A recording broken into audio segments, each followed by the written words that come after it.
G'day friends and welcome back to my channel. Over the past few videos I've been reviewing my go-to content creation equipment, cameras, lenses, lights, and today I wanted to tell you about the most stress-free audio recorder I've ever used. This tiny little box here is the Zoom F3, and if you've ever clipped audio during an interview, if you ever had talent suddenly yell, if you've ever whispered, "Oh, please don't peek," while watching your meters, this thing removes that anxiety completely. No gain knobs, no writing levels, no more one more take because the audio clipped. So let's talk about why. So stick around.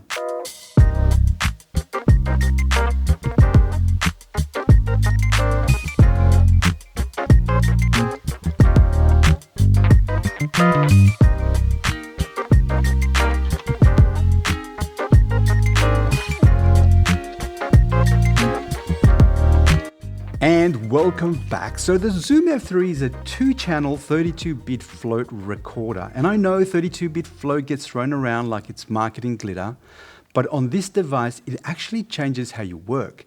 It isn't just a spec, it's a workflow shift. This recorder is built around 2 key ideas: dual AD converters per input, 32-bit float recording, and those 2 things together mean that you basically can't clip your audio. Normally with recorders, you set the gain carefully. Too low, you get noise when boosting in post. Too high, clipping, game over. With the F3, it records in 32-bit float WAV, and what that means, even if the waveform looks clipped on playback, the data isn't actually destroyed. You can pull it down in post and recover it. And because it uses dual AD converters per channel, it's constantly choosing the cleanest signal path depending on how loud the input is. So if someone whispers, it captures detail, and if someone shouts, it doesn't implode. It's like having an automatic safety engineer living inside your recorder.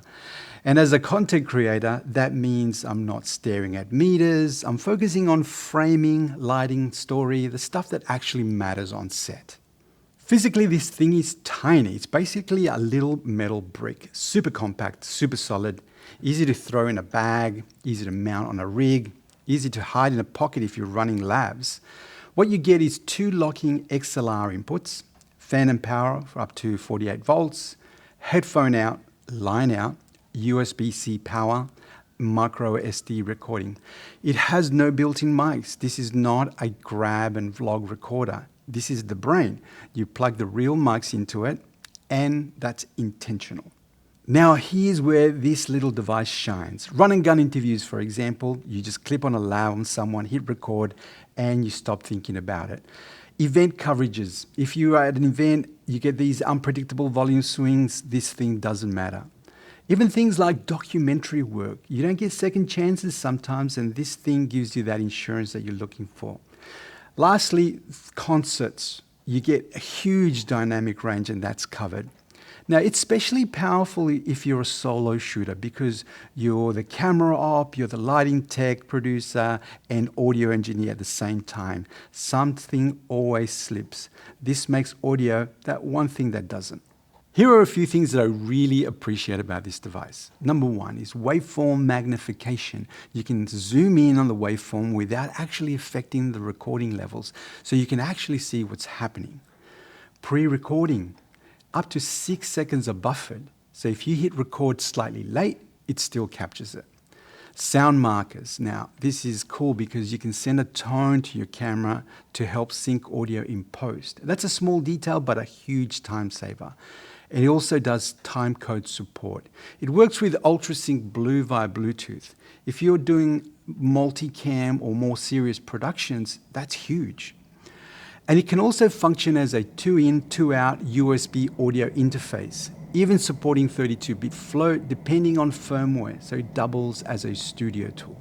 It simply runs on 2 AA batteries or USB-C power. Battery life varies depending on the phantom power you use, but if you're powering condenser mics, expect less runtime. If you're running dynamic mics or using the USB power, it's pretty solid. And a small tip though, if you turn off the unused input and turn off the phantom power if you don't need them, it'll stretch the battery life. Now here's the nitty-gritty. There is no gain knob because you don't need one. but that means you must adjust the levels in post. So if you're someone who wants baked-in audio that's ready immediately, this isn't that. The screen is functional. It's not flashy. It's designed to give you information, not impress you. And there are only 2 inputs. If you need 4 or 6, this isn't your tool. But for most creators' workflow, 2 is perfect. If you're a hybrid shooter or a solo content creator like I am, or maybe a documentary filmmaker, or just someone that's tired of getting clipped in interviews, this tool is for you. If you want a complete manual control and traditional gain staging, you may prefer something else. But if you want stress-free audio capture and the ability to fix levels later without zero compromise, this thing is brilliant. The Zoom F3 doesn't try to be everything. It doesn't have flashy features. It doesn't try to look cinematic. It just quietly makes sure you never lose audio again. And as content creators, that's kind of priceless. So if you want to see how I've integrated this into my camera rig and audio workflow, make sure you subscribe to see that video over the coming weeks. And if you have any questions about 32-bit float or how it compares to other recorders, drop them below. So I'll see you in the next one. Ciao for now.